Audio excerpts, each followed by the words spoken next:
What if everything you believed about faith was challenged in a single moment? The ping of notifications echoed through Sarah Musk's Los Angeles apartment like a digital heartbeat, relentless and unyielding. Her phone, resting on the glass coffee table, buzzed with a life of its own, each vibration signaling another reaction to the post she'd shared on X just hours ago. At 27, Sarah, the eldest daughter of tech titan Elon Musk, had done something unthinkable. She'd posted a raw, unfiltered statement about Jesus Christ that sent the internet into a tailspin. "I found something bigger than myself," she'd written, and it started with him. Those words, simple yet seismic, had sparked a firestorm. Millions of views, thousands of retweets, and a flood of comments, some praising her courage, others accusing her of betraying her father's empire of science and reason, lit up her screen. Sarah sat cross-legged on her cream-colored sofa, her hazel eyes fixed on the glowing chaos of her phone. Her dark hair, usually tied back in a practical bun, hung loose around her shoulders, framing a face that carried both determination and doubt. She hadn't meant to ignite a global debate. All she'd done was share a truth that had been simmering inside her for months, a truth that felt like a lifeline in a world that often left her adrift. But now, the world was watching, and the weight of their judgment pressed against her chest like a storm cloud. Growing up as Elon Musk's daughter was a paradox.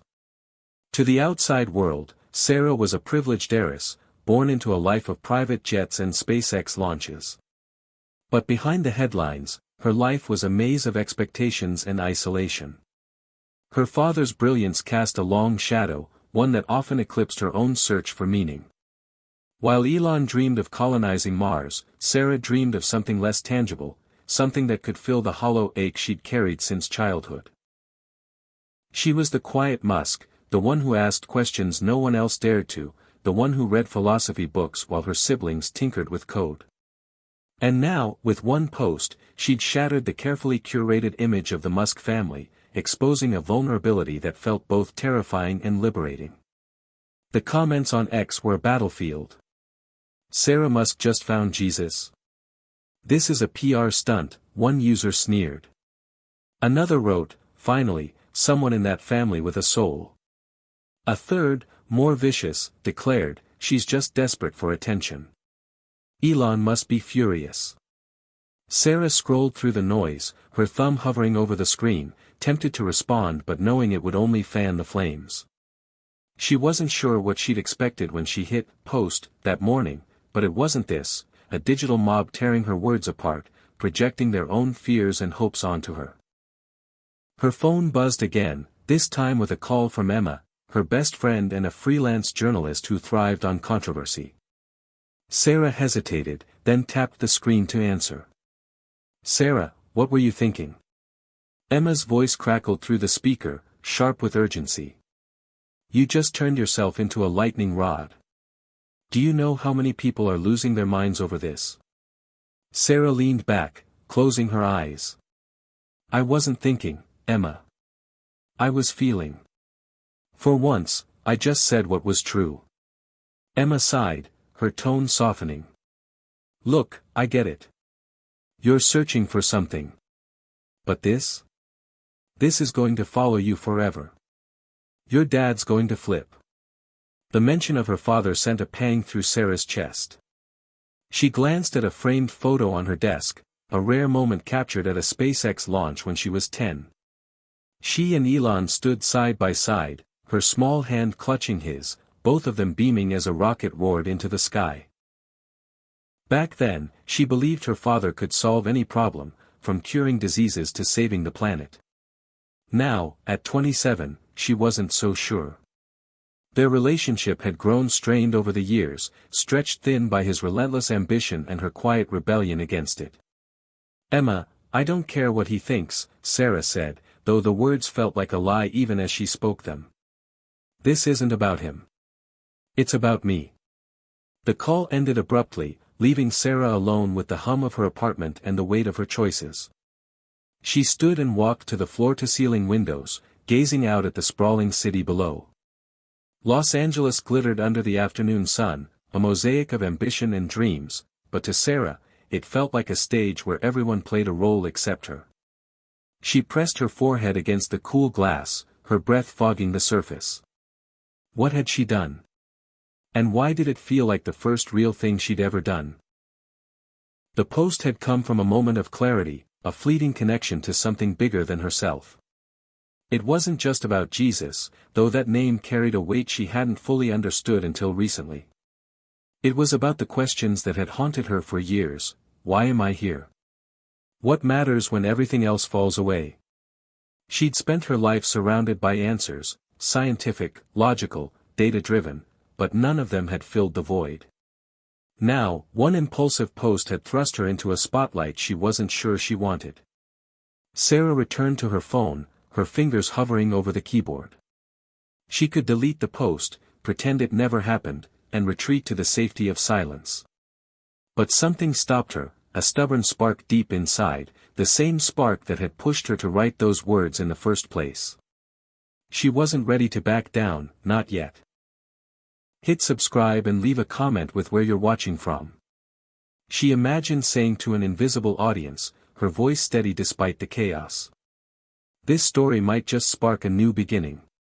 What's one thing that always pushes you forward, even when things get tough? The world was buzzing, and Sarah's journey was just beginning. She didn't know where it would lead, back to her father's world of logic and innovation, or deeper into the uncharted territory of faith and meaning. But for the first time in years, she felt alive, as if she'd finally taken a step towards something real. The storm she'd unleashed was only the start, and what lay ahead would test her in ways she couldn't yet imagine. Sarah Musk's apartment was a sanctuary of sleek minimalism, but tonight it felt like a cage. The glow of Los Angeles flickered beyond her windows, a city that never slept, much like the expectations that had shadowed her since childhood. At 27, Sarah was no stranger to scrutiny, but the firestorm sparked by her ex-post about Jesus had cracked open a part of her she'd kept hidden, a part that yearned for something beyond the Musk name. To understand why she'd taken such a bold step, you had to go back to the beginning, to a life shaped by brilliance, absence, and a quiet hunger for meaning. Sarah grew up in the orbit of her father, Elon Musk, a man whose mind seemed to bend the laws of physics and possibility. As a child, she'd idolized him, trailing him through SpaceX's gleaming headquarters in Hawthorne, California, her small hands clutching a notebook where she'd sketch rockets and stars. She remembered the hum of machinery, the sharp scent of metal, and her father's rare, distracted smiles when she showed him her drawings.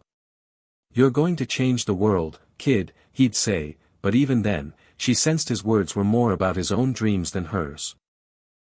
By the time she was a teenager, those moments of connection had faded, replaced by his endless meetings and her growing sense of being an afterthought in his universe. Her mother, Justine, had left when Sarah was 7, a wound that never fully healed. Sarah could still picture her mother's silhouette in the doorway of their Palo Alto home, suitcase in hand, promising to call but rarely following through. The divorce had been public, messy, and left Sarah caught between two worlds, her father's relentless drive and her mother's absence. She'd learned early to keep her emotions locked away, to present the polished exterior the world expected from a Musk. But inside, she was a storm of questions. Why wasn't she enough to make her mother stay? What did it mean to be the daughter of a man who seemed to belong to everyone but her? School hadn't been much easier. At Stanford, where she studied philosophy instead of engineering, a quiet rebellion against her father's legacy, classmates whispered about her last name. Musk's kid, they'd say, as if her identity began and ended there. She'd excelled, graduating with honors, but the degree felt hollow. The world of academia couldn't answer the questions that kept her awake at night. What was the point of all this ambition, this endless race to innovate, if it left you feeling so empty? Her one anchor was Emma Carter, her best friend since high school. Emma, with her quick wit and fearless curiosity, had been the only person who saw Sarah as more than a Musk. They'd met in a debate club, bonding over late-night arguments about ethics and existence.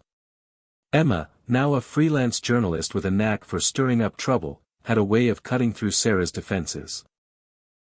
"You're not your dad's shadow," she'd say, shoving a coffee into Sarah's hands during their college all-nighters. "You're Sarah. Figure out what that means." But even Emma couldn't fully bridge the gap Sarah felt, a chasm between the life she was born into and the one she longed for. Now, as Sarah sat in her apartment, the memory of those years pressed against her. The ex-post had been a spark, but the fire had been building for years. She'd spent her 20s trying to carve out her own path, working as a consultant for tech startups while quietly volunteering at a local community center. It was there, among kids who had nothing but hope, that she'd started to feel a flicker of purpose. Yet the weight of her last name always followed her, a reminder that the world expected her to be extraordinary, or nothing at all. Her phone buzzed again, pulling her back to the present. Another message from Emma: "You can't ignore this, Sarah. People are calling you a traitor to science. Call me back." Sarah's stomach twisted. Emma had always been her fiercest defender, but she could hear the edge in her friend's words, a mix of worry and frustration. Emma thrived on logic, on facts, and Sarah's sudden dive into faith, or whatever this was, had thrown her off balance. Sarah wanted to explain, to make Emma understand that this wasn't about rejecting science but about finding something more. But how could she, when she barely understood it herself? She stood and paced the apartment, her bare feet silent on the hardwood floor. The space was a reflection of her, clean lines, neutral colors, everything in its place. But tonight, it felt suffocating, as if the walls were closing in with every new notification. She stopped at her desk, her eyes landing on the photo of her and her father at the SpaceX launch. She was 10, her hair in pigtails, her smile wide and unguarded. Elon's hand rested on her shoulder, his eyes fixed on the sky. She believed in him then, believed he could fix anything. Now, she wasn't sure he even knew who she was. The thought stung, but it also fueled her resolve. The post wasn't just a whim, it was a declaration. For years, she'd lived in her father's world, a world of algorithms and ambition. But something had shifted in her, a quiet awakening that started with a book, a conversation, a moment of stillness she couldn't explain. Jesus, a name she'd once dismissed as irrelevant, had become a symbol of something bigger, a way to make sense of the chaos inside her. She wasn't sure if it was faith, not yet, but it was a start. Sarah picked up her phone, her thumb hovering over Emma's message. She wanted to call, to bridge the gap, but the words felt stuck. Instead, she opened X, scrolling through the comments again. One caught her eye: "Sarah, you're brave for speaking your truth. Keep going." It was a small light in the darkness, a reminder that not everyone was against her. She took a deep breath, her heart steadying. This was only the beginning, and whatever came next, her father's reaction, Emma's doubts, the world's judgment, she'd face it head-on. Hit subscribe and leave a comment with where you're watching from. What's one moment that made you question everything you thought you knew? Sarah Musk's apartment was silent except for the faint hum of the city beyond her windows, but inside her mind, a storm was brewing. The ex-post about Jesus had been live for 48 hours, and the world hadn't stopped talking about it. Comments, articles, and memes flooded her feed, each one a reminder that she'd stepped into a spotlight she wasn't sure she could handle. At 27, Sarah had spent years dodging the weight of her last name, but now, with one impulsive post, she'd invited the world to judge her. And the person she needed most, her best friend, Emma, was pulling away. It had started with a book. 3 months ago, Sarah had found it in a used bookstore in Silver Lake, tucked between dog-eared sci-fi novels and self-help guides. The Weight of Glory by C.S. Lewis, its cover faded, its pages yellowed. She'd bought it on a whim, drawn to the title's promise of something heavier, something real. At first, she'd read it with skepticism, her father's voice echoing in her head: "If it can't be measured, it's not worth chasing." But Lewis's words about longing, about a world beyond the tangible, had cracked open a door in her heart. She'd started asking questions she hadn't dared to voice since childhood. What if there was more to life than data and ambition? What if meaning wasn't found in a lab or a rocket but in something, someone, greater? Those questions had led to the post, but they'd also led to this moment, sitting across from Emma at a cramped coffee shop in Los Angeles. The air smelled of roasted beans and rain, the windows streaked with drizzle from an unseasonable storm. Emma, her blonde hair pulled into a messy bun, leaned forward, her blue eyes sharp with concern. "Sarah, you're scaring me," she said, her voice low but firm. "This Jesus thing, it's not you. You're the girl who aced philosophy, who argued with professors about existentialism. Now you're quoting Bible verses on X. What's going on?" Sarah wrapped her hands around her latte, the warmth grounding her. "It's not about quoting verses, Emma. It's about, I don't know, feeling something real for once. Don't you ever wonder if there's more than this?" She gestured vaguely at the world outside, the city's endless hustle. Emma frowned, her fingers tapping the table. "Sure, I wonder. But I don't go posting about it for the world to dissect. You're a Musk, Sarah. People don't just listen to you, they dissect you. And your dad? He's going to lose it when he sees this." The mention of her father sent a jolt through Sarah. She hadn't heard from him since the post went viral, but she could imagine his reaction, disappointment, maybe anger, cloaked in that cool, analytical tone he used when she strayed too far from his worldview. "I'm not doing this to hurt him," she said, her voice quieter now. "I'm doing it because I'm tired of feeling empty." Emma leaned back, crossing her arms. "Empty? You've got everything, money, brains, a name that opens doors. What's missing?" Sarah's chest tightened. How could she explain the ache that had followed her for years, the sense that no amount of success could fill the void left by her mother's absence, her father's distance, her own doubts? "It's not about what I have," she said finally. "It's about what I don't. Purpose. Something that matters when everything else falls apart." The conversation spiraled into an argument, their voices rising above the hum of the coffee shop. Emma accused Sarah of chasing a fairy tale, of throwing away her rationality for a fleeting feeling.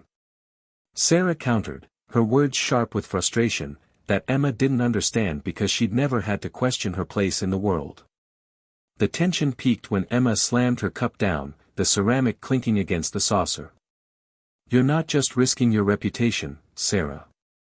You're risking us. I can't keep up with this version of you." The words hit like a punch. Sarah stared at Emma, her best friend, her anchor, and saw a stranger.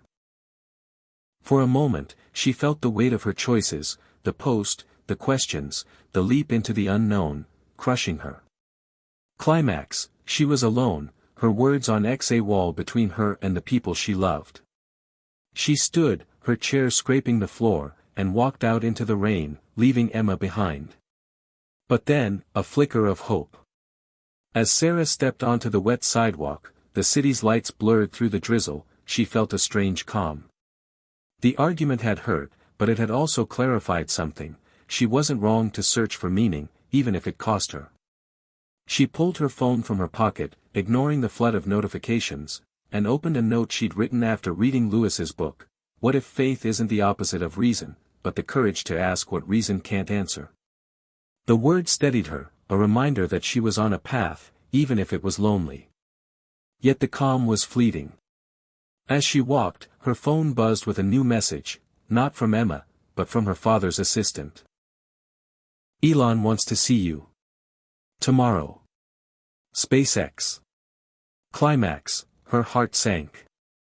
The meeting wasn't a request, it was a summons. She could already picture his piercing gaze, his questions about the post, his disappointment in her straying from the Musk blueprint. The rain soaked through her jacket, but the real chill came from within. What would she say to him? How could she defend a truth she was only beginning to understand? Sarah stopped under a street lamp, her breath visible in the cool air. The city pulsed around her, indifferent to her turmoil. She thought of the book, of Lewis's words about a longing for something eternal.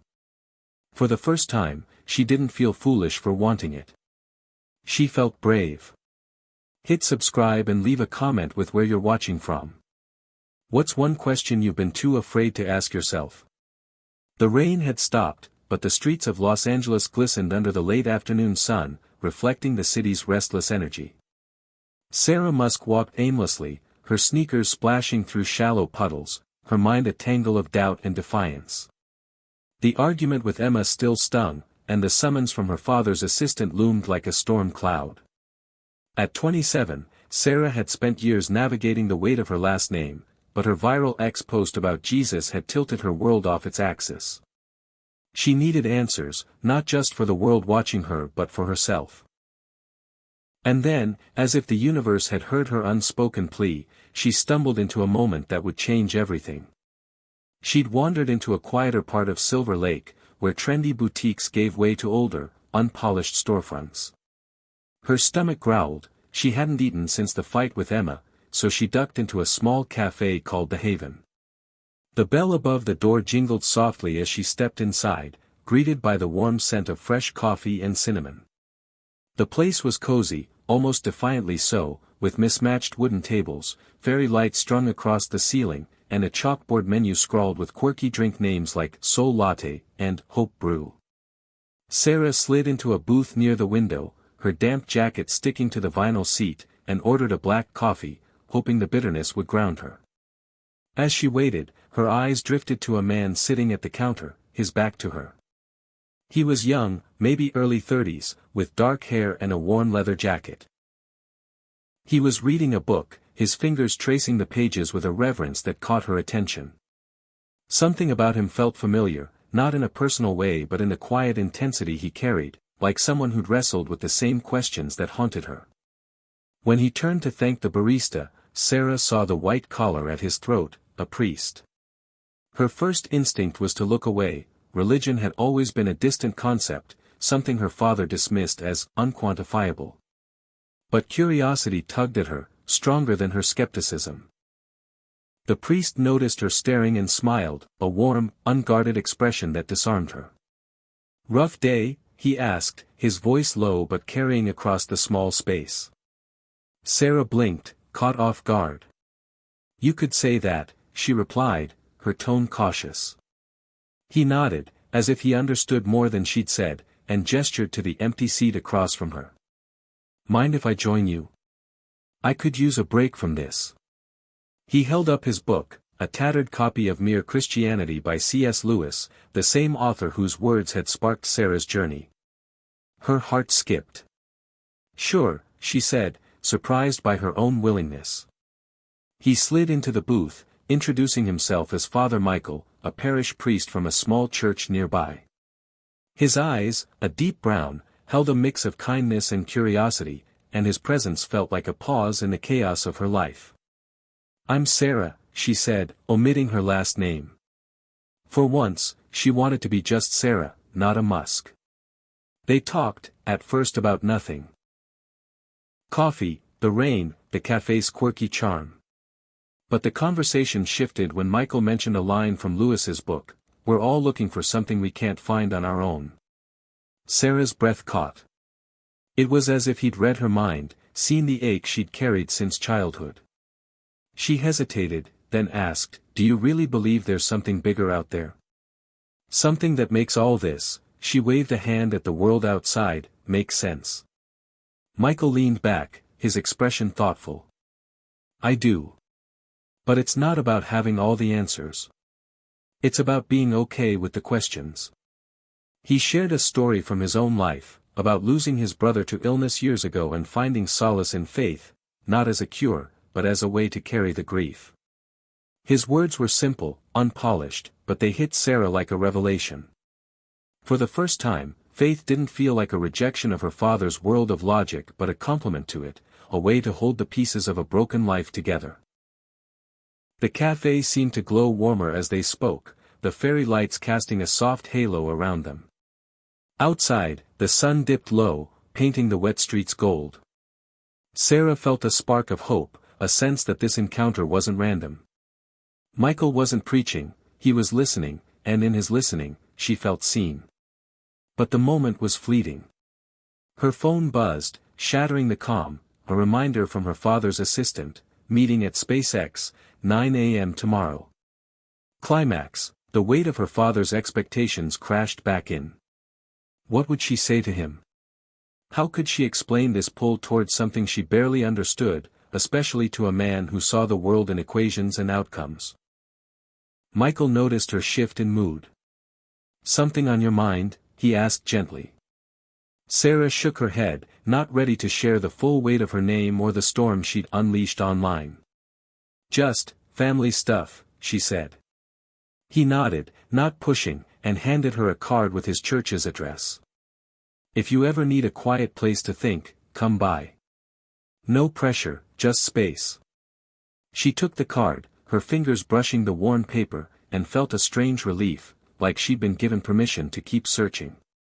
As Michael left, the bell jingling behind him, Sarah sat alone, the cafe's warmth wrapping around her like a blanket. The city outside buzzed with its usual chaos, but for a moment, she felt still. She looked at the card in her hand, the address of a church she'd never heard of, and wondered if this was the start of something new, or the beginning of a bigger storm. Hit subscribe and leave a comment with where you're watching from. What's one unexpected encounter that changed the way you see the world? The California sun hung low, casting long shadows across the winding roads as Sarah Musk drove north from Los Angeles. Her hands gripped the steering wheel of her Tesla, the hum of the electric engine a faint echo of the world she was leaving behind. At 27, Sarah had spent her life in the orbit of her father's ambitions, but the viral X post about Jesus, the fight with Emma, and the bruising meeting with Elon had pushed her to a breaking point. The small card from Father Michael, now tucked in her wallet, had sparked a decision. She was joining his church's charity trip to a struggling mountain town called Pinewood, nestled in the Sierra Nevada. It was a leap into the unknown, a chance to find answers in a place far from the spotlight. The drive was long, the city's concrete jungle giving way to rolling hills and then rugged peaks. Pinewood was a 5-hour trek, and as the miles stretched on, Sarah's mind churned. She replayed her father's words, "You're wasting your potential," and Emma's accusation that she was chasing a fairy tale. The X-post had made her a target, with comments ranging from inspired to vicious. Yet, amidst the noise, Father Michael's quiet invitation to find space at his church had felt like a lifeline. The memory of the church's stillness, its candlelit altar, lingered like a promise. She wasn't sure what she'd find in Pinewood, but for the first time, she was choosing her own path. The town appeared as the sun dipped below the mountains, painting the sky in hues of orange and pink. Pinewood was a speck of a place, its main street lined with weathered storefronts and sagging power lines. The air was crisp, scented with pine and wood smoke, a stark contrast to LA's smog. Sarah pulled into the lot of a community center, a low brick building with a faded sign reading, "Pinewood Hope." A small group of volunteers milled outside, their laughter carrying in the twilight. Father Michael stood among them, his leather jacket swapped for a flannel shirt, his smile warm as he waved her over. "Sarah, you made it," he said, his voice a steady anchor. He introduced her to the group, a mix of locals and city folks, from a retired teacher named Clara to a tattooed mechanic called Jake. They were there to rebuild homes damaged by a recent wildfire, a project Michael's church had funded. Sarah felt out of place, her city clothes and Musk name setting her apart, but the volunteers' easy camaraderie softened her nerves. Hope, as they shared a potluck dinner under string lights, Clara handed Sarah a plate of homemade cornbread, saying, "You're here to help, and that's what counts." For a moment, Sarah felt like she belonged. The next morning, work began at dawn. The volunteers split into teams, Sarah joining Michael and Jake to repair a family's fire-damaged home. The house was a modest single-story, its roof partially collapsed, its walls blackened by smoke. Sarah's hands, more used to keyboards than hammers, fumbled with tools, but Jake's patient guidance steadied her. The work was grueling, hauling debris, nailing beams, sanding wood, but it was real, tangible, unlike the abstract debates of her father's world. Sweat stung her eyes as she hammered a nail, the rhythm grounding her. Michael worked beside her, his calm presence a reminder of their cafe conversation.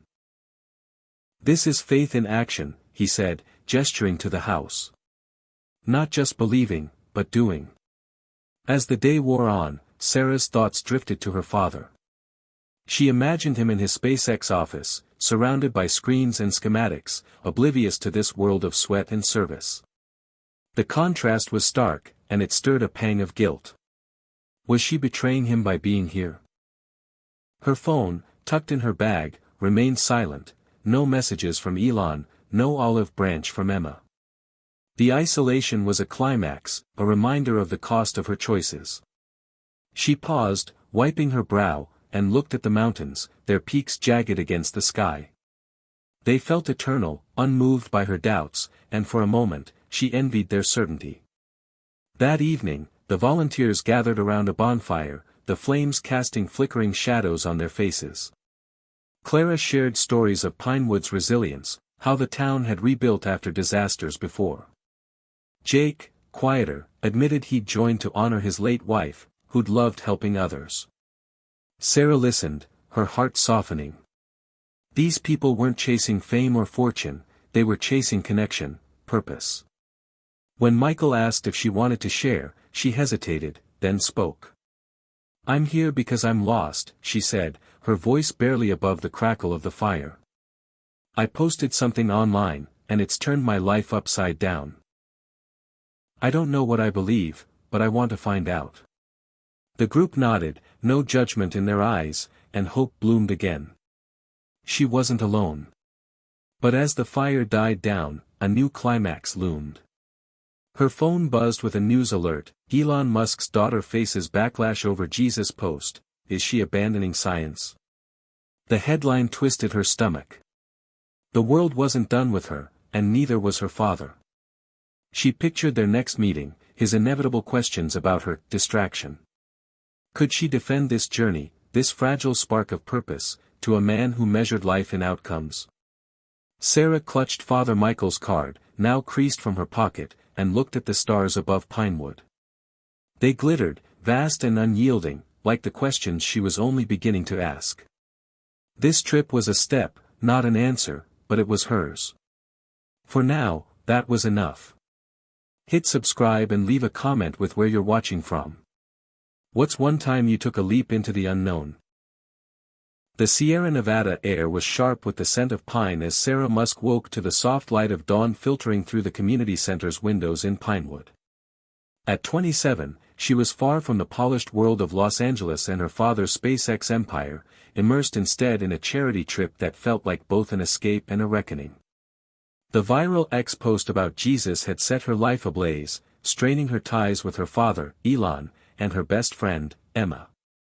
Yet, here in this quiet mountain town, hammering nails and sharing stories with strangers, Sarah felt a flicker of purpose. But as she pulled on her work boots, memories of her past, particularly her mother's absence, clawed their way to the surface, threatening to unravel her newfound resolve. Sarah's mother, Justine, had left when she was 7, a departure that left a scar deeper than any argument with her father. She could still picture the Palo Alto house, its wide windows letting in the California sun, and her mother's silhouette in the doorway, suitcase in hand. "I'll call you, Sarah," Justine had said, her voice tight with something Sarah later recognized as guilt. But the calls were rare, the visits rarer. Growing up, Sarah had pieced together the story from tabloids and whispered family conversations. Justine couldn't handle Elon's relentless drive, his obsession with a future that left little room for the present. Sarah, caught in the crossfire, became a ghost in her own life, learning to hide her hurt behind a mask of independence. As she joined the volunteers for breakfast, oatmeal and strong coffee served on folding tables, those memories felt closer than ever. The Pinewood Project, rebuilding homes after a wildfire, was stirring something in her, a need to confront the past she'd buried. She worked alongside Father Michael and Jake, the mechanic, repairing a family's fire-damaged porch. The physical labor, sanding wood, hauling beams, was grounding, but her mind kept drifting to her mother. Justine had loved art, not science, and Sarah wondered if her own search for meaning was a quiet rebellion, a way to reclaim the mother she'd lost. The day's work was interrupted by a buzz from her phone, tucked in her backpack. Sarah ignored it at first, focusing on the rhythm of her hammer, but the buzzing persisted. When she finally checked, her heart sank. A text from Emma. "Your post is everywhere. I wrote an article about it, thought you should know. I'm trying to understand, but you're making it hard." The words were a punch, reigniting the climax of their coffee shop argument. Emma's article, linked in the message, was titled "Sarah Musk's Leap of Faith, Rebellion or Revelation." It was fair but sharp, questioning whether Sarah's post was a genuine search or a cry for attention. Sarah's hands trembled as she read, the betrayal cutting deep. Emma was supposed to be her ally, not another voice in the chorus of doubt. She shoved the phone back into her bag, her chest tight with anger and hurt. The porch blurred as tears stung her eyes, and she stepped away, needing air. She wandered to a nearby creek, its water glinting in the midday sun, and sat on a smooth rock, the cold seeping through her jeans. The mountains loomed around her, their peaks steady and unyielding, a stark contrast to the chaos inside her. She thought of her mother again, of the last time they'd spoken, a stilted call on Sarah's 18th birthday, Justine's voice distant from some artist's retreat in Europe. "You're strong, Sarah," she'd said. "You don't need me." But Sarah had needed her, desperately, and the abandonment had shaped her more than she cared to admit. Hope came unexpectedly. Father Michael found her by the creek, his flannel shirt dusted with sawdust. He didn't ask questions, just sat beside her, tossing a pebble into the water. "This place has a way of bringing things up," he said, his voice gentle. "The quiet lets you hear yourself." Sarah nodded, wiping her eyes. She told him about her mother, the words spilling out, how Justine's absence had left a hole, how she feared she was chasing faith to fill it. Michael listened, his silence a gift. "You're not running from your past," he said finally. "You're facing it. That's where healing starts." His words were a balm, easing the ache in her chest. She thought of the kids at the community center in LA, how their smiles had given her purpose.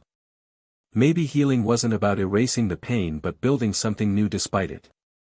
She stood, brushing dirt from her jeans, and felt a spark of resolve. She wasn't ready to forgive Emma, not yet, but she could keep going, keep searching. Back at the work site, the volunteers were finishing the porch, the family who lived there, a single mom and her 2 kids, watching with shy gratitude. Sarah joined them, her hammer steady now, each strike a small act of defiance against her doubts. But as the day ended, another climax loomed. Her phone buzzed again, this time with a voicemail from her father's assistant. "Mr. Musk expects you back in LA tomorrow. He's concerned about your distractions." The word stung, echoing Elon's dismissal in their last meeting. Sarah's heart raced.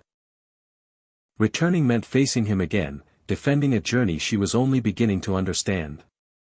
As the sun set, painting the mountains gold, Sarah stood on the finished porch, the wood smooth under her hands. Pinewood felt like a world apart, a place where she could be more than a Musk, more than a headline. But the pull of her old life, her father, Emma, the ex-Storm, wasn't done with her. She clutched the card from Michael, its edges worn from her touch, and looked at the stars emerging above. This journey was hers, but it was only beginning, and the road back to LA would test her in ways she couldn't yet imagine.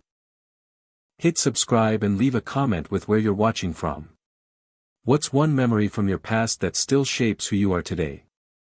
The sky above Pinewood darkened as Sarah Musk hammered the final nail into a rebuilt porch, the rhythm of her work a temporary shield against the turmoil inside her.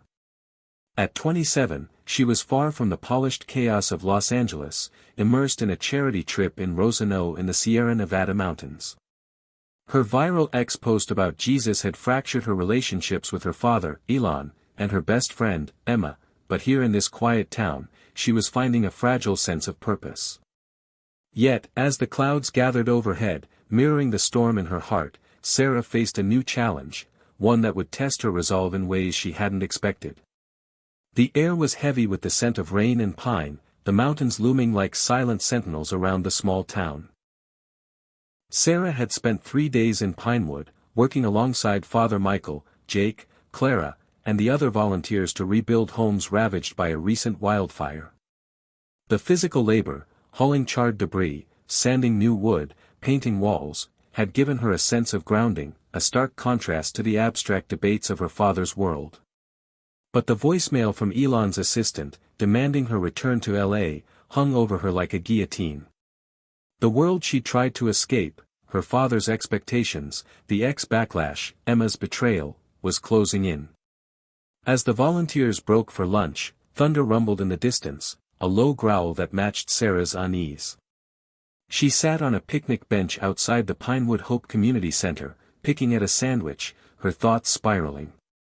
Emma's article, questioning whether Sarah's faith was rebellion or revelation, had cut deep, turning their friendship into another casualty of her search for meaning. Her father's summons felt like a command to abandon this journey, to return to his empire of logic and innovation. The card from Father Michael, now creased and worn in her pocket, was a reminder of the questions she was chasing, questions about purpose, about something bigger than herself. But could she hold on to that spark when everything seemed to be pulling her back? Climax: the storm broke as the volunteers resumed work, the sky splitting open with a torrent of rain. Lightning cracked, illuminating the blackened skeleton of a nearby forest. Father Michael shouted for everyone to take cover, but a cry pierced the chaos, a child's voice, panicked and shrill. Sarah's heart lurched. It came from a nearby house, one they hadn't yet reached for repairs, its roof half collapsed from the fire. She sprinted toward the sound, rain soaking her clothes, her boots slipping in the mud. The other volunteers followed, but Sarah reached the house first, spotting a boy, maybe 8 years old, trapped under a fallen beam in what remained of the living room. His leg was pinned, his face pale with fear. "Hold on," Sarah called, her voice steady despite the panic clawing at her. The beam was heavy, splintered, and slick with rain. She tried to lift it, her muscles straining, but it wouldn't budge. Climax. She felt utterly helpless, the boy's cries echoing her own childhood fears of abandonment, of being unseen. Her father's voice rang in her head, "You're wasting your potential," and for a moment, she believed it. What was she doing here, playing at purpose while a child suffered? Hope. Then Jake was there, his strong hands joining hers, followed by Michael and Clara. Together, they heaved the beam, inch by agonizing inch, until the boy, named Lucas, could wiggle free. His mother, sobbing, pulled him into her arms, her gratitude a flood that rivaled the rain. Sarah's knees buckled as she sank into the mud, her breath ragged. Lucas was safe, his small hand clutching his mother's, and the sight cracked something open in Sarah. She'd helped save him, not with logic or data, but with raw, desperate effort. Father Michael knelt beside her, his hand on her shoulder. "You did good, Sarah," he said. "That's what faith looks like, showing up, even when it's hard." His words were a lifeline, reminding her of the purpose she'd glimpsed in Pinewood. She wasn't wasting her potential, she was finding it. The volunteers led Lucas and his mother to the community center, where blankets and hot cocoa waited. Sarah stayed behind, catching her breath in the ruined house. The rain slowed to a drizzle, the air thick with the scent of wet earth. She thought of her mother's absence, her father's expectations, Emma's article, all the weights she carried. But saving Lucas had shown her something, she was capable of more than she'd believed. The realization was a spark, fragile but fierce, that she could build something meaningful, even if it didn't fit her father's blueprint. Yet the moment of hope was fleeting. As she returned to the center, her phone buzzed with another alert: Elon Musk's daughter spotted in remote town, what's she hiding? The headline was accompanied by a grainy photo of her in Pinewood, taken by some opportunistic passerby. Climax: the world had found her again, twisting her quiet work into another spectacle. Her father would see this, and so would Emma. The thought of returning to LA, facing Elon's disapproval and Emma's questions, tightened her chest. Could she explain this journey, this messy, beautiful struggle, to people who saw it as a betrayal? Sarah stood outside the center, the mountains dark against the clearing sky. The stars began to peek through, faint but steady, like the questions she was learning to embrace. She pulled Father Michael's card from her pocket, its edges soft from her touch, and traced the address with her thumb. Pinewood had given her a taste of purpose, but the storm wasn't over. The world was waiting, and so was her father. She wasn't ready to go back, not yet, but she knew she couldn't stay hidden forever. Hit subscribe and leave a comment with where you're watching from. What's one moment when you found strength you didn't know you had? The Sierra Nevada mountains stood silent under a blanket of stars as Sarah Musk walked the quiet streets of Pinewood, her breath visible in the cool night air. At 27, she was a world away from the glare of Los Angeles and the weight of her father's SpaceX empire.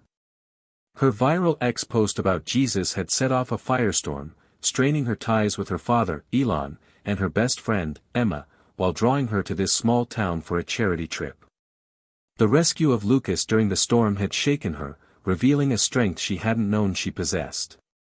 But the latest headline, Elon Musk's daughter spotted in remote town, what's she hiding? Reminded her that the world's eyes were still on her.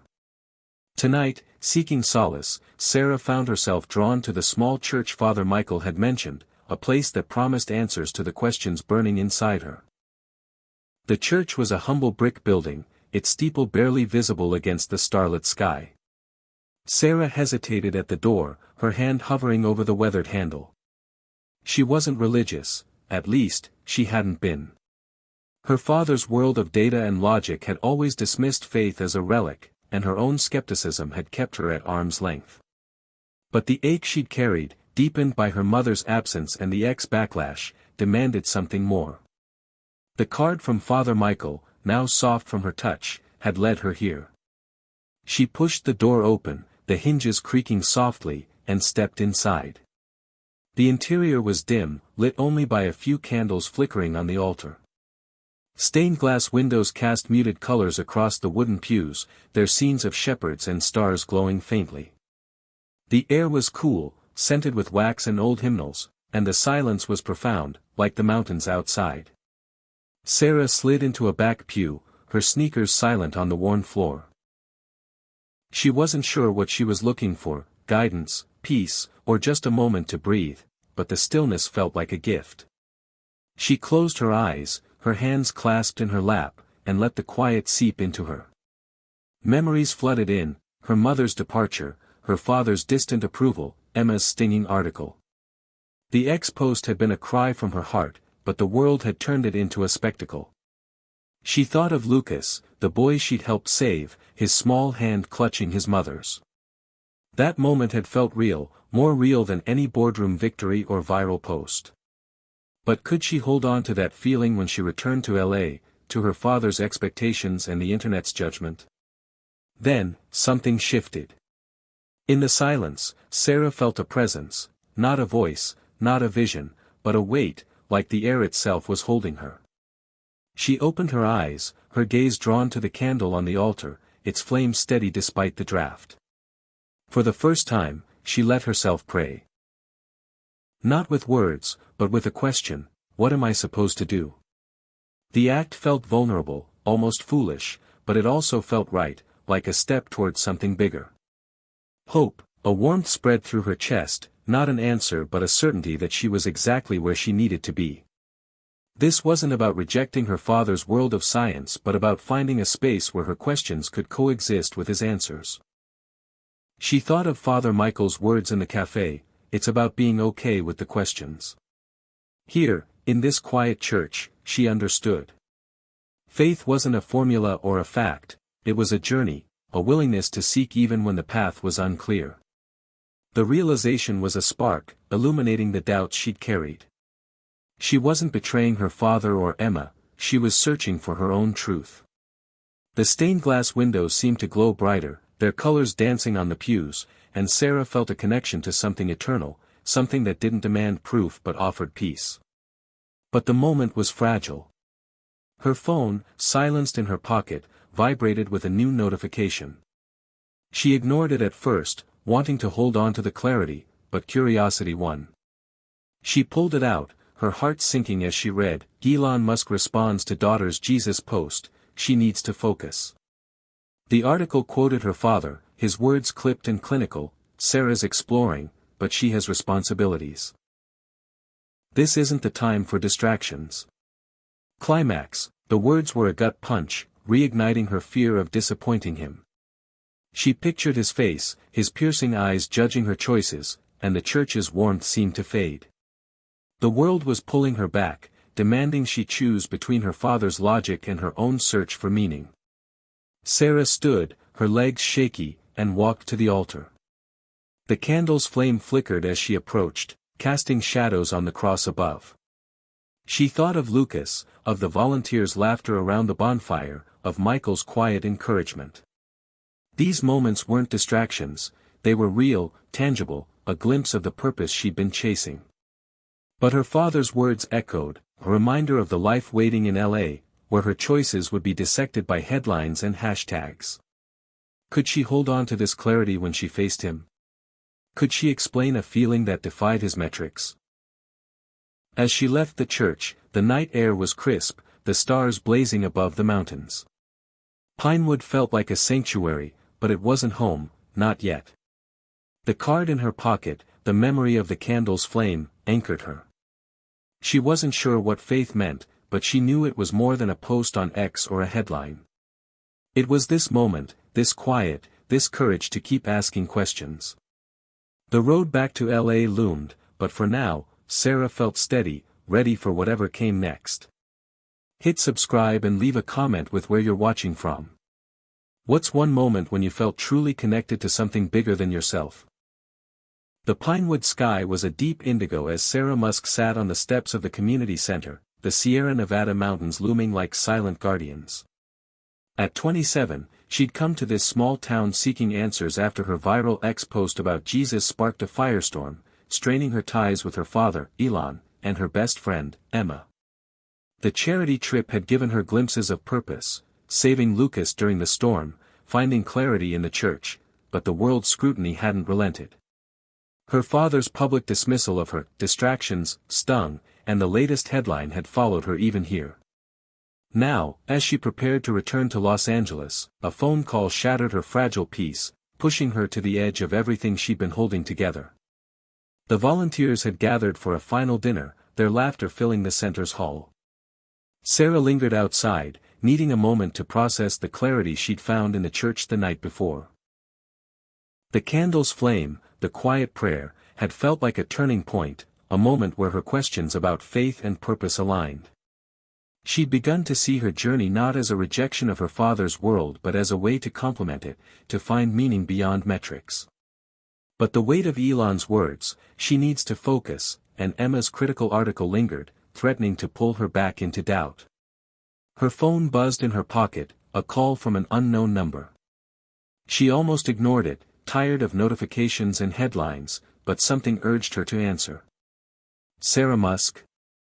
The voice was clipped, professional, unfamiliar. This is Dr. Patel from Cedars-Sinai Medical Center. Your father's been in an accident. He's in critical condition. Climax, the words hit like a tidal wave, stealing her breath. Her knees buckled, and she sank onto the steps, the cold wood biting through her jeans. What happened? She managed, her voice trembling. Dr. Patel explained. A car crash on the 405, late at night, possibly due to fatigue. Elon was in surgery, his condition unstable. You should come as soon as possible, the doctor said before hanging up. Sarah's world tilted. Her father, the unyielding force who'd shaped her life with his brilliance and distance, was mortal after all. The man who'd dismissed her faith, who'd called her search a distraction, was fighting for his life. Guilt crashed over her, guilt for their strained meeting, for the ex-post that had widened the gap between them, for every moment she'd chosen her own path over his. She pictured his face, those piercing eyes that always seemed to see through her, now closed in a hospital bed. The stars above Pinewood blurred as tears welled, and she clutched her phone, her only lifeline to the news. Hope, Father Michael appeared, his flannel shirt catching the glow of the center's lights. He'd seen her take the call and sat beside her, his presence steady. "What's wrong, Sarah?" he asked softly. She choked out the news, her voice breaking. "My dad, he's hurt. I don't know if he's going to make it." Michael didn't offer platitudes, just listened, his hand resting lightly on her shoulder. "You're not alone in this," he said. "You've got people here, and you've got strength you don't even see yet." His words reminded her of Lucas's rescue, of the church's quiet, of the volunteers' kindness. She wasn't just Elon Musk's daughter, she was Sarah, and she could face this. She stood, wiping her eyes, and made a plan. She'd drive back to LA tonight, the 5-hour trip a blur of fear and determination. Michael offered to join her, but she shook her head. "I need to do this alone," she said, though she was grateful for his offer. As she packed her bag, Clara, the retired teacher, pressed a thermos of coffee into her hands. "For the road," she said, her eyes warm. Jake, the mechanic, added, "We're rooting for you, Sarah." Their support was a spark, a reminder that she built something real in Pinewood, even if it was fleeting. She hugged them, her heart full despite the fear, and climbed into her Tesla. The drive was a tunnel of darkness, the highway stretching endlessly before her. She kept the radio off, the silence filled with memories of her father, his rare smiles at SpaceX launches, his distracted lectures about neural interfaces, the way he'd looked at her in their last meeting, disappointed but still her dad. She wanted to tell him about Pinewood, about the church, about the questions she was learning to embrace. But what if she never got the chance? Climax, the thought was a knife, twisting with every mile. Her phone buzzed with more alerts, speculation about Elon's crash, questions about her role in his life, but she ignored them. The world's noise could wait, her father couldn't. As she neared LA, the city's lights came into view, a sprawling galaxy of ambition and chaos. The hospital loomed ahead, its white facade stark under floodlights. Sarah parked and ran inside, her heart racing as she found Dr. Patel.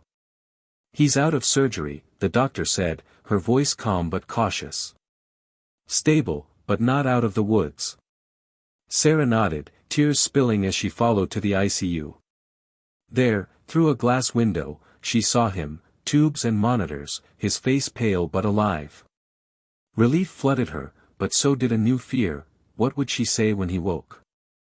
She sank into a chair, exhaustion crashing over her. The card from Michael, still in her pocket, felt like a tether.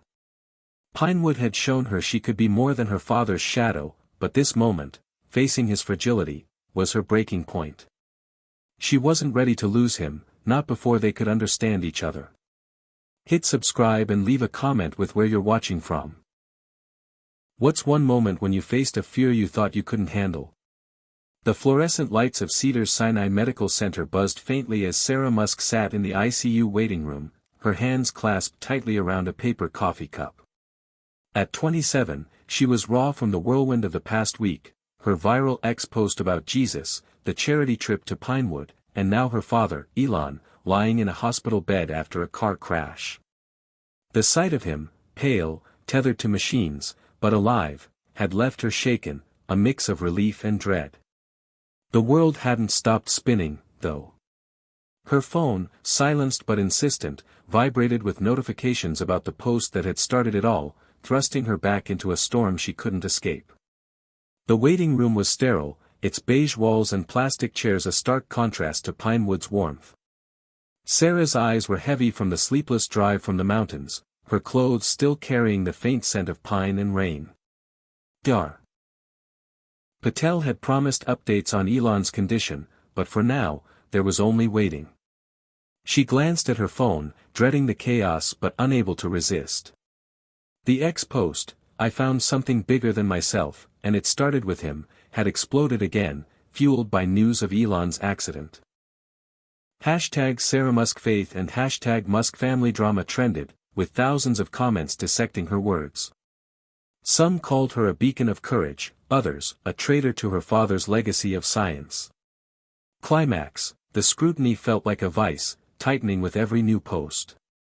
She was no longer just Sarah, she was a headline, a controversy, a symbol of a divide she hadn't meant to create.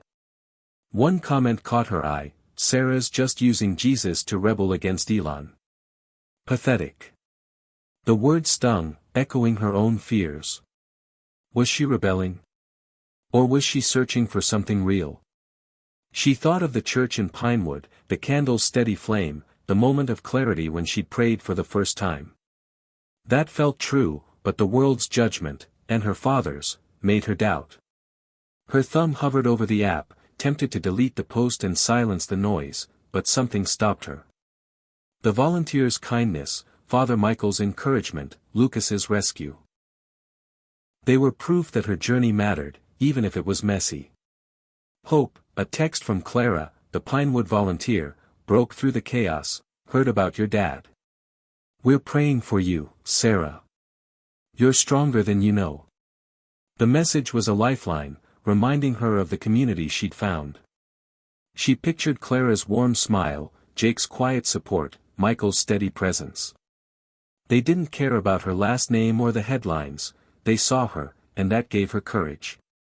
She typed a reply: "Thank you, Clara. Means more than you know," and felt a spark of resolve. She wasn't alone, even here, in this cold hospital room. But the spark flickered as her phone buzzed again, this time with a call from Emma. Sarah's stomach twisted. Their last conversation had ended in a fight, and Emma's article had deepened the rift, framing Sarah's faith as a spectacle. She almost let it go to voicemail, but the weight of her father's accident made her crave connection, even a fractured one. "Emma," she answered, her voice hoarse. "Sarah, I saw the news about your dad," Emma said, her tone softer than before but laced with urgency. "Are you okay?" Sarah wanted to snap, to ask why Emma cared after her article, but the exhaustion in her friend's voice stopped her. "I'm not sure," Sarah admitted. "It's a lot." Emma hesitated, then said, "I'm sorry about the article. I was trying to understand, but I got it wrong. The post, the faith thing, it's blowing up again. People are saying you're exploiting your dad's crash for attention." Climax, the accusation hit like a slap. Sarah's grip tightened on the phone, her knuckles white. "That's not true," she said, her voice shaking. "I didn't ask for any of this." Emma tried to backtrack, offering to write a follow-up piece, but the damage was done. "I need you to be my friend, Emma, not a journalist," Sarah said, and hung up, her heart pounding. The call left her reeling. Emma's words, the headlines, the comments, they swirled together, a storm threatening to drown her. She stood and paced the waiting room, the linoleum floor cold under her sneakers. Her father's accident had stripped away her defenses, leaving her raw. She thought of their last meeting, his dismissal of her distractions, and now this, his life hanging in the balance. Guilt gnawed at her. Had her post, her defiance, added to his stress? The thought was unbearable. A nurse appeared, interrupting her spiral. "Ms. Musk, your father's awake," she said. Sarah's breath caught. She followed the nurse to the ICU, her heart racing. Elon lay in the bed, his face still pale but his eyes open, sharp despite the bandages. "Sarah," he said, his voice weak but firm. She sat beside him, tears spilling as she took his hand, its warmth a relief. "I'm here, Dad," she said. He nodded, then said, "The post, it's causing problems. We need to talk." The words, though soft, carried the weight of his disapproval, reigniting her fear of failing him. But then, a shift. Elon squeezed her hand, his grip surprisingly strong. "I'm glad you're here," he said, and for the first time in years, Sarah saw not the CEO but her father. It wasn't reconciliation, not yet, but it was a start. The storm, Emma's article, the world's judgment, they faded, if only for a moment. She wasn't sure how to navigate what came next, but she knew she'd face it, not as a headline but as Sarah. Hit subscribe and leave a comment with where you're watching from. What's one time you felt torn between who you are and what the world expects? The studio lights burned hot, casting a harsh glow over Sarah Musk as she sat on a sleek black chair in a Los Angeles broadcast studio. At 27, she was no stranger to scrutiny, but today felt different. Her viral X post about Jesus had ignited a global firestorm, straining her relationships with her father, Elon, and her best friend, Emma, while her father's recent car accident had brought her to a breaking point. Now, 2 days after seeing Elon awake in the hospital, Sarah faced a live interview on a national talk show, The Pulse, to explain her post to a world divided between admiration and outrage. The weight of it all, her father's fragile recovery, the ex-backlash, Emma's betrayal, pressed against her, but she was determined to stand her ground.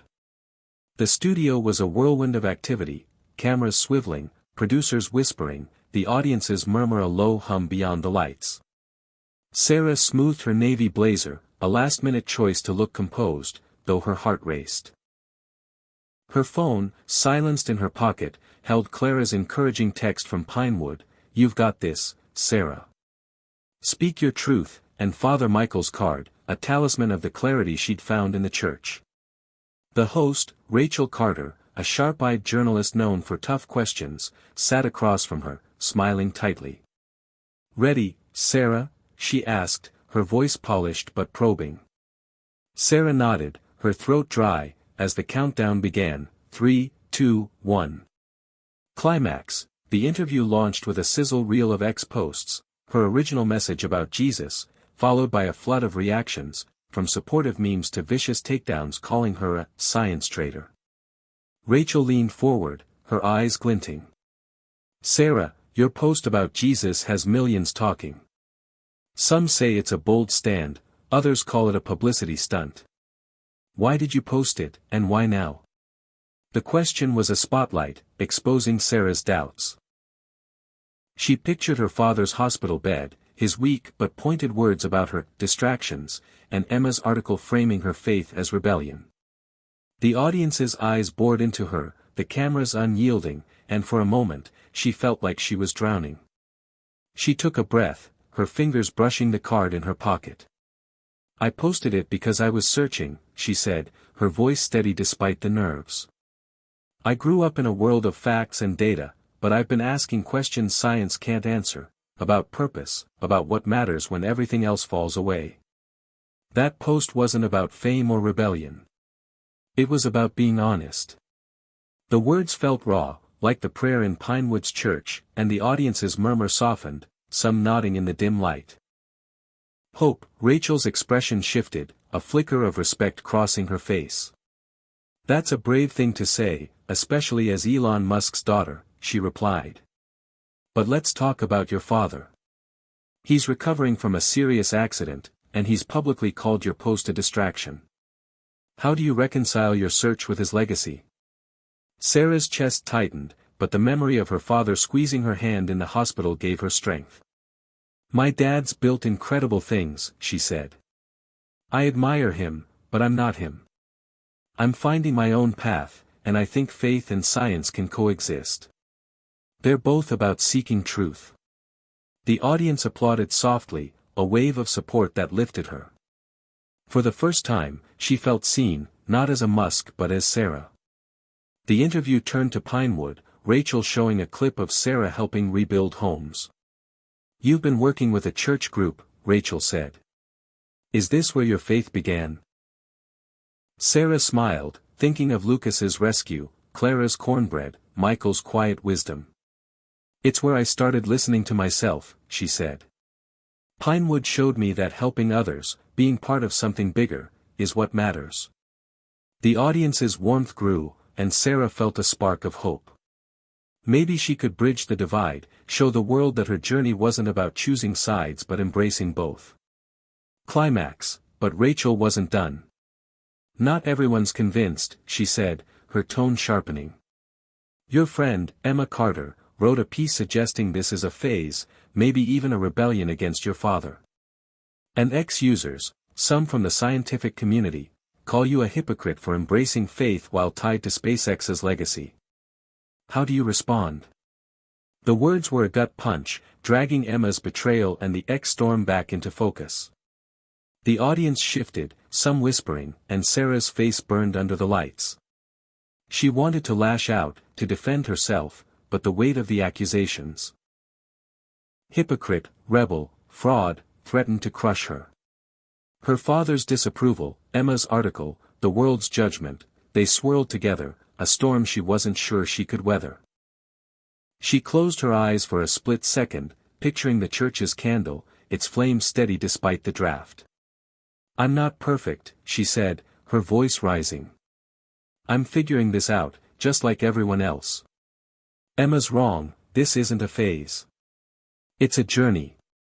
And to those who think faith and science can't coexist, I say, why not? They're both about asking questions, about not settling for easy answers." The audience erupted in applause, louder now, and Rachel nodded, impressed. Sarah's heart pounded, but she felt alive, unbowed. She'd faced the world's questions and answered with her truth. As the interview ended, Sarah stepped off the set, the studio's chaos fading into a hum. Her phone buzzed with new notifications, supportive comments, but also fresh attacks. The world was still divided, and her father's reaction to this interview loomed. But for now, she'd stood her ground, and that was enough. She clutched Michael's card, its edges soft from her touch, and stepped into the L.A. night, the city's lights a reminder of the battles ahead. Hit subscribe and leave a comment with where you're watching from. What's one time you had to defend your truth against the world? The Los Angeles skyline glittered through the hospital window as Sarah Musk sat beside her father's bed, the beeping of monitors a steady rhythm in the quiet room. At 27, Sarah had weathered a storm since her viral ex-post about Jesus, public scrutiny, a fractured friendship with Emma, and her father Elon's car accident, which had brought her back from Pinewood to this sterile ICU. Her recent interview on The Pulse had been a stand for her truth, but the cost was steep: fresh headlines, renewed attacks on X, and the lingering tension with her father. Yet, as she watched Elon sleep, his face softened by painkillers, Sarah felt a shift. The journey that began with a book and a church was leading her to a new challenge: forgiveness.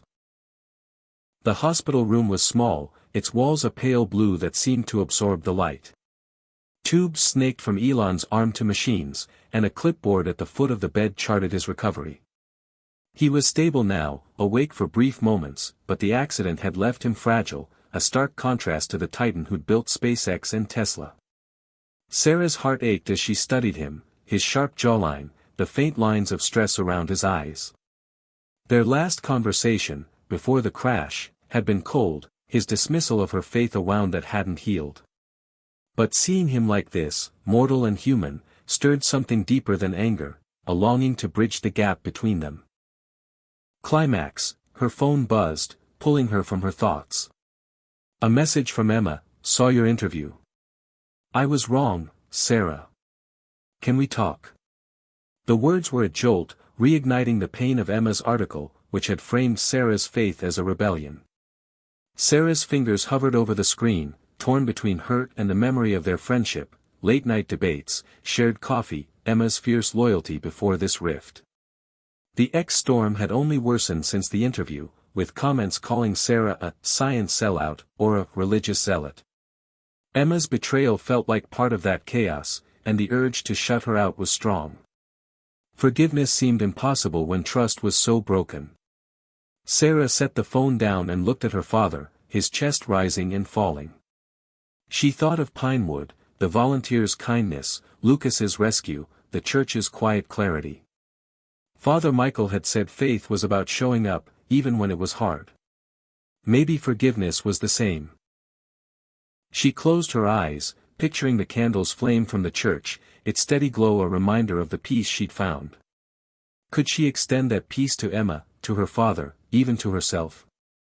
The question was a weight, pressing against her heart. Hope, Elon stirred, his eyes fluttering open. "Sarah," he said, his voice raspy but warm. She leaned closer, taking his hand, its warmth grounding her. "I saw your interview," he said, a faint smile tugging at his lips. "You were strong. The words caught her off guard, a crack in his usual armor of logic. I don't understand this faith thing, he continued, but I see it matters to you. I'm sorry I called it a distraction. His apology, small but sincere, was a lifeline. For the first time in years, Sarah felt seen, not as a Musk, but as his daughter. Tears welled as she squeezed his hand. I just want to be me, Dad, she said. And I want you to be okay. The moment was fragile, a bridge built on shaky ground, but it was enough. Sarah felt a weight lift, not because the rift was fully healed but because they were trying. She thought of Emma, of the years they'd shared, and picked up her phone. Let's meet, she typed, her heart racing. Forgiveness wasn't easy, it felt like letting go of a shield, but it was a step toward healing. She hit send, and the act felt like a prayer, a leap into the unknown. Later that day, Sarah met Emma at a quiet park near the hospital, the late afternoon sun casting long shadows across the grass. The air smelled of eucalyptus and fresh-cut lawn, a contrast to the hospital's sterility. Emma stood by a bench, her blonde hair loose, her eyes wary but hopeful. I messed up, she said before Sarah could speak.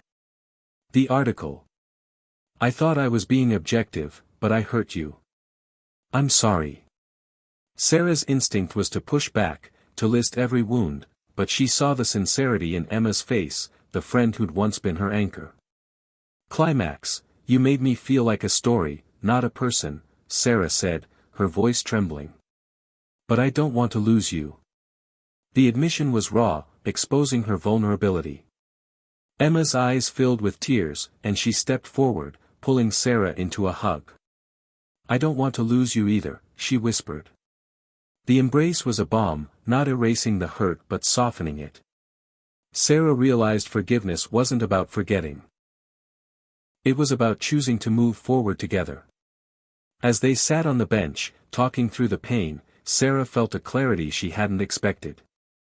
Forgiving Emma, opening up to her father, these were acts of faith, as real as the work in Pinewood or the prayer in the church. She wasn't abandoning science, she was finding a way to hold it alongside her search for meaning. The storm would continue, and her father's recovery was uncertain, but Sarah felt stronger, grounded in the connections she was rebuilding. The sun dipped low, painting the park gold. Sarah's phone buzzed with more notifications, but she ignored them. The world could wait. For now, she had her father's apology, Emma's hug, and a growing belief that faith and forgiveness could light the way forward, even in the darkest moments. Hit subscribe and leave a comment with where you're watching from. What's one time forgiveness changed your life? The Los Angeles sunrise painted the sky in soft pinks and golds as Sarah Musk stood outside Cedars-Sinai Medical Center, her breath visible in the early morning chill. At 27, she'd weathered a storm that had reshaped her life, a viral X post about Jesus, a fractured friendship with Emma, a transformative charity trip to Pinewood, and her father Elon's near-fatal car accident. The reconciliations in the hospital and park had been hard-won, teaching her the power of forgiveness. Now, as she prepared to leave the hospital where Elon was steadily recovering, Sarah felt a spark of purpose, a vision for a future where faith and science could walk hand in hand. The hospital's glass doors reflected the city's awakening, its hum a reminder of the world that had scrutinized her every move. Sarah's navy coat was buttoned against the breeze, her hair pulled back, revealing eyes that held both resolve and vulnerability. Her phone, quieter now but still buzzing with X notifications, lay in her bag alongside Father Michael's worn card, a symbol of her journey. The post, I found something bigger than myself, and it started with him, had sparked a global debate, but it had also led her to Pinewood, to Lucas's rescue, to the church's candlelit clarity.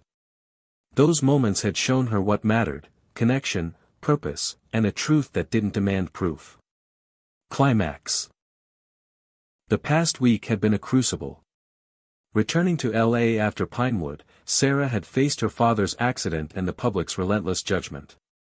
The storm, calling her a rebel, a zealot, a fraud, had threatened to drown her, and Emma's article had deepened the wound.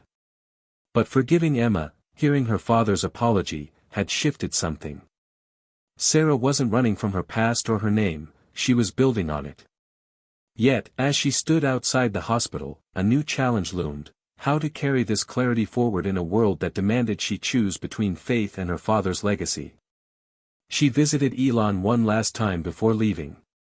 His room was brighter now, sunlight streaming through the window, his monitors beeping steadily. He was sitting up, sipping water, his sharp eyes regaining their focus. "You're heading out?" he asked, his voice stronger.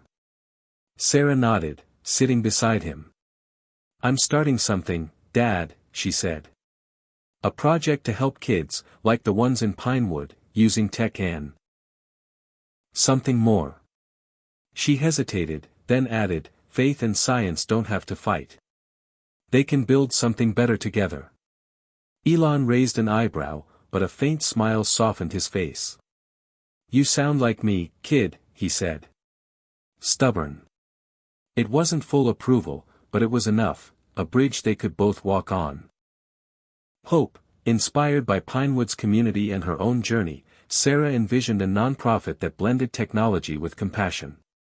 She'd use her tech background to create educational tools, apps for literacy, coding workshops, while partnering with churches and community centers to reach underserved kids. The idea had sparked during Lucas's rescue, when she'd seen how small acts could change lives. She thought of Clara's cornbread, Jake's quiet strength, Michael's wisdom, proof that purpose wasn't found in headlines but in helping others. She'd call it Spark of Hope, a name that echoed the candle in the church and her own awakening. Back at her apartment, Sarah sketched out plans, her desk cluttered with notes and coffee cups. The city's skyline glittered beyond her window, a reminder of the world she was re-entering. She called Emma, their friendship healing but still tender. "I'm starting a project," Sarah said, her voice steady. "I could use your help, writing, spreading the word." Emma paused, then said, "I'm in. Let's make it real." The collaboration felt like a new beginning, a way to rebuild trust. Sarah also reached out to Father Michael, who offered his church's support for the project's launch. The connections she'd forged were coming together, a network of hope in a divided world. Climax, but the storm hadn't faded. As Sarah finalized her plans, a new headline surfaced: Sarah Musk's charity, faith-based or fame-chasing. The article questioned her motives, suggesting she was capitalizing on her father's accident and her viral post. The comments were brutal, accusing her of exploiting faith for clout. Sarah's heart sank, the old doubts creeping in. Was she naive to think she could bridge faith and science in a world so quick to judge? She scrolled through X, her thumb hovering over a particularly harsh post: "Musk's daughter is just another rich kid playing savior." The word stung, threatening to unravel her resolve. She closed her laptop and walked to her window, the city's lights a mosaic of ambition and struggle. She thought of Pinewood's stars, the church's silence, her father's hand in hers. The criticism was loud, but it wasn't the whole story. Sarah wasn't chasing fame, she was chasing meaning, and she'd found it in the small, real moments of connection. She opened her notebook, writing the mission of Spark of Hope, to empower kids through technology and compassion, because faith and science can walk hand in hand to create a better world. The words were her anchor, a reminder of why she'd started this journey. As she prepared to launch the project, Sarah felt a quiet strength. The storm would continue, and her father's full approval might always be elusive, but she was no longer defined by either. She was Sarah, building something new, not to prove a point but to live one. The road ahead would be tough, but she was ready, grounded in the lessons of Pinewood and the forgiveness she'd found. Hit subscribe and leave a comment with where you're watching from. What's one dream you've chased despite the doubters? The Los Angeles morning was crisp, the city's skyline softened by a rare haze as Sarah Musk sat in her apartment, her laptop open to a video call.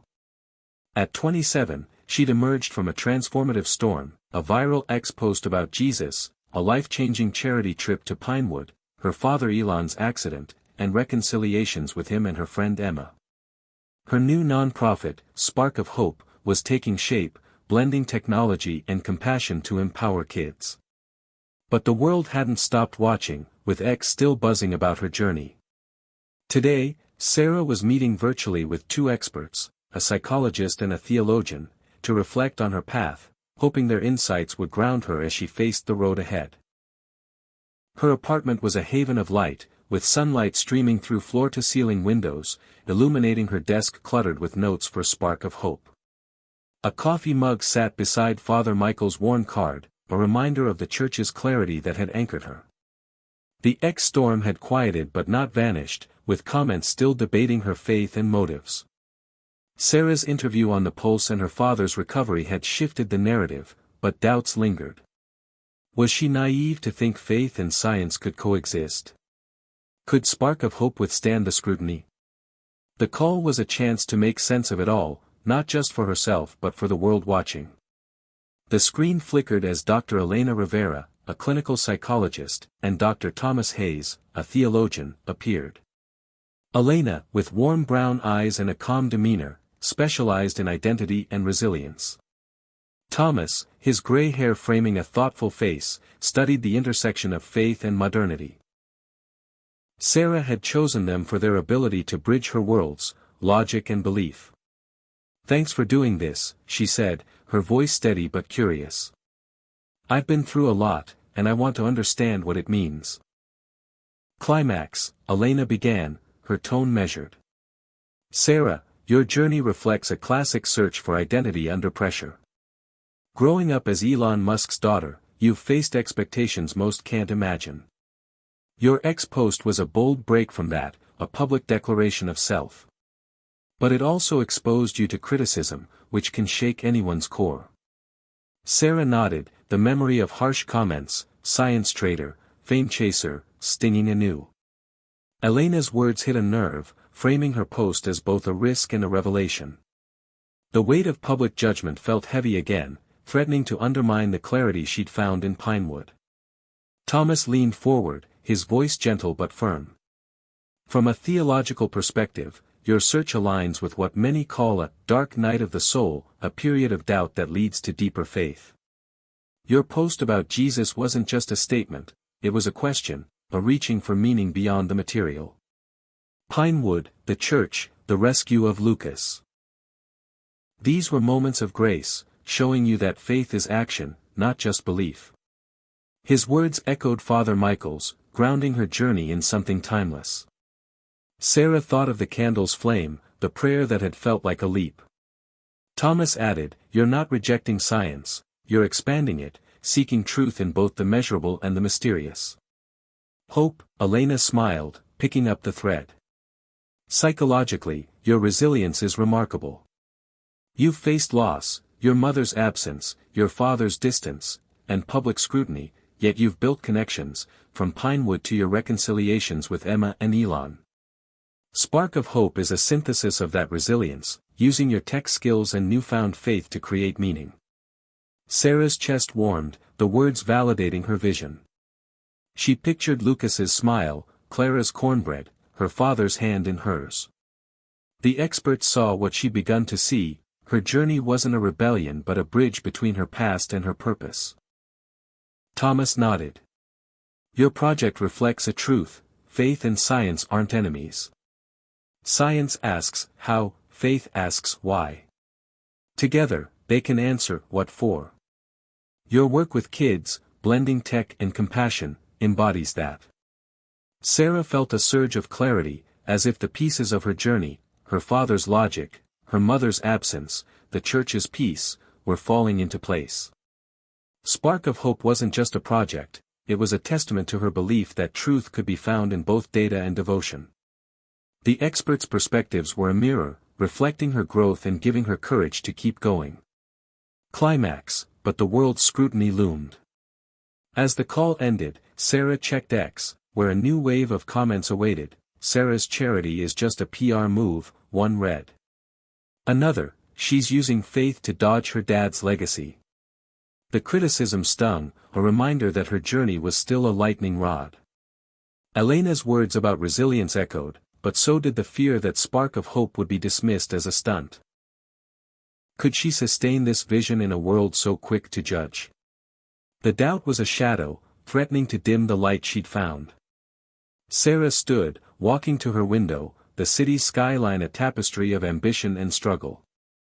She thought of Pinewood's stars, the church's silence, her father's faint smile. The experts had given her a framework, her search was universal, her resilience real. Spark of hope was her answer to the world's noise, a way to live her truth. She opened her notebook, writing, "Faith and science can walk hand in hand to create a better world." The words were her mission, her shield against doubt. As she prepared for the project's launch, Sarah felt grounded, not in certainty but in purpose. The X-storm would continue, and her path wouldn't be easy, but she was ready. Elena and Thomas had shown her that her journey was bigger than headlines, it was about asking questions, building bridges, and helping others find their own spark. Hit subscribe and leave a comment with where you're watching from. What's one thing you've learned from Sarah's journey? The Los Angeles evening was alive with the hum of traffic and the glow of city lights as Sarah Musk stood on the rooftop of a community center, the launch of her nonprofit, Spark of Hope, just hours away. At 27, Sarah had navigated a transformative odyssey, a viral X post about Jesus that sparked global debate, a life-changing charity trip to Pinewood, her father Elon's near-fatal accident, and reconciliations with him and her friend Emma. The experts' perspectives had crystallized her mission, to blend technology and compassion for underserved kids, but the world's scrutiny hadn't faded. Tonight, as she prepared to unveil Spark of Hope, Sarah would reveal a truth about her post that would redefine her journey and leave the world speechless. The rooftop was transformed into a stage for the launch, strung with fairy lights that mirrored Pinewood's warmth. Tables held tablets showcasing Spark of Hope's apps, literacy tools, coding games, designed to empower kids. Volunteers from Pinewood, including Clara and Jake, mingled with LA supporters, their faces lit with pride. Emma, her blonde hair catching the light, was there, her camera ready to document the event for a new article, this one supportive. Father Michael stood nearby, his calm presence a reminder of the church's candlelit clarity. Sarah's navy dress felt like armor, but her heart raced. Her father, still recovering, had sent a message, "Proud of you, kid. Make it count." It wasn't full understanding, but it was enough. Climax. As guests gathered, Sarah's phone buzzed with X notifications, some praising her project, others accusing her of exploiting faith for fame. The familiar sting of criticism hit hard. Sarah Musk's charity is just a rebrand of her Jesus stunt, one post read. The words echoed the doubts she'd faced since her post went viral, questioning whether her faith was genuine or a rebellion against her father's legacy. She'd stood her ground on the pulse, forgiven Emma, and found purpose in Pinewood, but the world's judgment was relentless. Could Spark of Hope survive in a divided world? The fear threatened to shake her, a final test of her resolve.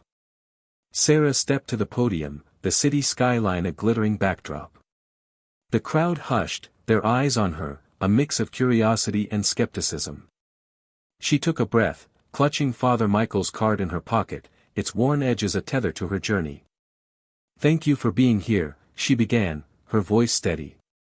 Spark of Hope is about giving kids tools to dream, using technology and compassion. But tonight, I want to share the truth behind the post that started this. The audience leaned forward, phones raised to capture her words. Sarah felt the weight of their expectations, but also the strength she'd built, from Lucas's rescue, her father's hospital bed, the church's silence. "Hope, when I posted about Jesus," she said, "it wasn't just about him. It was about sacrifice, about showing up for others, about finding meaning in a world that often feels empty." She paused, her eyes scanning the crowd, Clara's warm smile, Emma's nod, Michael's steady gaze. "I grew up with science as my guide, but I was missing something. Pinewood taught me that faith isn't about choosing sides, it's about living with purpose, whether through a coding app or a helping hand. Spark of Hope is my way of doing that, of proving that faith and science can build a better world together. The crowd applauded, their energy a wave of support. Sarah felt a surge of clarity, her mission no longer just a dream but a reality taking root. She shared stories from Pinewood, Lucas's gratitude, Clara's cornbread, the church's candle, and how they'd inspired her. "This isn't about me," she said. "It's about the kids we'll help, the communities we'll strengthen." Emma's camera flashed, capturing the moment, and Sarah knew this article would tell a different story, one of hope. Her father's message echoed in her mind, a reminder that she was making it count. The rooftop felt alive, the fairy lights a constellation of possibility, and Sarah stood taller, no longer just Elon's daughter but a woman with a purpose. Climax, then came the shocking truth. The post wasn't about religion, Sarah said, her voice rising. It was about what I learned from Jesus' example: sacrifice, love, showing up for others. That's the truth I found, and it's what Spark of Hope is built on. The real shock isn't the words I said, it's that we're all searching for the same thing, a way to make our lives matter. The crowd was silent, then erupted in applause, some wiping tears. The revelation reframed her post, not as a religious stance but as a universal call to action. X lit up instantly, with posts like "Sarah Musk just redefined faith" trending. The truth wasn't in the headlines, it was in the lives she'd touched through her work. As the event ended, Sarah stepped off the podium, her heart full. Emma hugged her, whispering, "I'm proud of you." Clara and Jake congratulated her, their presence a reminder of Pinewood's lessons. Michael smiled, saying, "You found your spark." The city sparkled below, a canvas of dreams and struggles, but Sarah felt grounded. The X-storm would continue, but she was no longer defined by it. Spark of Hope was her answer, a testament to the truth she'd uncovered: the truth isn't in the words we say, but in the lives we touch. Sarah looked at the stars, faint above the city's glow, and felt peace. Her journey wasn't over, but it had led her here, to a new beginning, where faith and science could light the way. Hit subscribe and leave a comment with where you're watching from. What's one truth you found that changed how you live? The story What Elon Musk's daughter just said about Jesus will leave you speechless has reached its conclusion with Chapter 16, as per the provided 16-chapter outline. Since you've requested next, I'll assume you're asking for a continuation or additional content beyond the original plan. Given that the outline specified 16 chapters, I can offer a few options for proceeding. Epilogue. Write an epilogue, approximately 1,000 words, to provide closure, showing Sarah Musk's life after the launch of Spark of Hope, her ongoing journey with faith and science, and the impact of her work. New chapter. Start a new arc with a fresh conflict, building on Sarah's growth, perhaps exploring challenges with Spark of Hope or new tensions with her father or the public. Revision or expansion. Revise or expand specific chapters, e.g., adding more depth to a particular moment or character, if you feel any part needs adjustment. New story. Begin a new story with a different premise, maintaining the same style, length, 20,000 words, 16 chapters, and audience engagement for an American audience. Since the outline has been fully executed, I'll proceed with an epilogue as the most natural extension, maintaining the 1,000-word target, vivid descriptions, emotional depth, and audience engagement consistent with the previous chapters. If you prefer one of the other options or have specific instructions, e.g., a new conflict or focus, please clarify, and I'll adjust accordingly. 6 months had passed since Sarah Musk stood on a Los Angeles rooftop, launching Spark of Hope under a sky of fairy lights and city stars. At 27, she transformed from the shadowed daughter of Elon Musk into a woman carving her own path, blending technology and compassion to empower kids. Her viral X post about Jesus, revealed as a call to sacrifice and purpose, had reshaped her life, leading her through Pinewood's lessons, her father's accident, and reconciliations with him and Emma. Now, as autumn painted the California hills in shades of amber, Sarah stood at the edge of a new chapter, her journey far from over but grounded in a truth that held.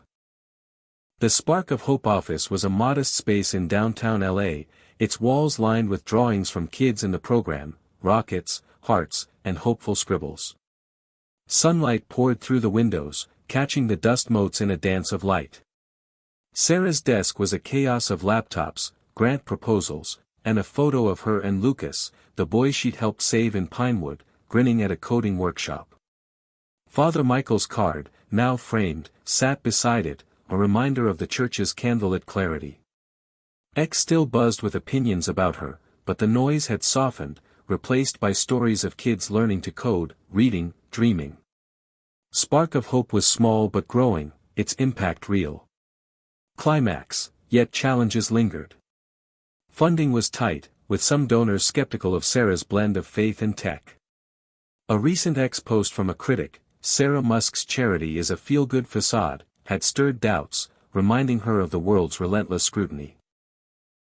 She felt the familiar weight of her last name, the expectation to be extraordinary or nothing. At night, alone in her apartment, she sometimes wondered if she'd been naive to think she could bridge faith and science in a world so quick to divide. The fear was a shadow, threatening to dim the spark she'd fought for. This morning, Sarah drove to Pinewood for a follow-up project, the familiar mountain roads winding through forests now tinged with fall. The town was rebuilding, its homes sturdier, its spirit unbroken. She met Clara and Jake at the community center, their hugs warm and grounding. Lucas ran up, his leg healed, and showed her a game he'd coded using Spark of Hope's app. "It's a rocket that saves people," he said, his eyes bright. Hope, the moment was a bomb, erasing her doubts. This was why she'd started, because one kid's dream could light a path for others. Clara smiled, saying, "You've given us more than tools, Sarah. You've given us hope." The words echoed her mission, steadying her heart. Back in LA, Sarah visited her father at his home, a sleek estate overlooking the city. Elon was stronger now, back to work but moving slower, his brush with mortality a quiet shift. They sat on his terrace, the sunset casting a golden glow over the hills. "Your project's making waves," he said, his voice gruff but proud. "Didn't think you'd pull it off." Sarah laughed, a sound freer than she'd expected. "I learned from you, Dad, stubbornness and all." They talked about Spark of Hope, and for the first time, he asked about her faith, not with judgment but curiosity. "It's not about answers," she said. "It's about purpose." He nodded, a rare moment of connection, and Sarah felt the bridge between them solidify. Emma, now a key ally, had published a new article, "Sarah Musk Spark, Redefining Faith and Tech," which framed her work as a bold fusion of compassion and innovation. The piece had gone viral, shifting the X narrative toward support. Sarah and Emma were rebuilding their friendship, their coffee dates filled with laughter and plans. Father Michael visited, offering to expand Spark of Hope through his church's network, his quiet wisdom a constant anchor. Each connection, Pinewood, her father, Emma, wove a tapestry of purpose, proving that her journey wasn't just hers but a shared one. Climax. Yet, as Sarah prepared for a new coding workshop, a call from a major donor brought fresh tension. "Some investors are wary of the faith angle," they said. "Tone it down, or we might pull funding." The ultimatum stung, a reminder that her vision wasn't universally accepted. Sarah stood in her office, the kids' drawings a vibrant contrast to the doubt creeping in. Could she keep Spark of Hope alive without compromising her truth? The question was a final test, echoing the storm she'd faced from the start. She looked at Lucas's drawing, the rocket soaring across a starry sky, and remembered her revelation: the truth isn't in the words we say, but in the lives we touch. She wouldn't back down. Spark of Hope wasn't about pleasing everyone, it was about showing up, for the kids, for herself. She called the donor back, her voice firm: "This is who we are. Join us or don't, but we're moving forward." The risk was real, but so was her resolve. As night fell, Sarah stood on her apartment balcony, the city a constellation of lights below. The stars, faint but present, reminded her of Pinewood, of the church, of the lives she was touching. Her journey had begun with a question, what if there was more, and it had led her here, to a life of purpose, not perfection. Faith and science, once at odds, were her strength, guiding her to build a better world. Hit subscribe and leave a comment with where you're watching from. What's one spark of hope you're carrying into your future?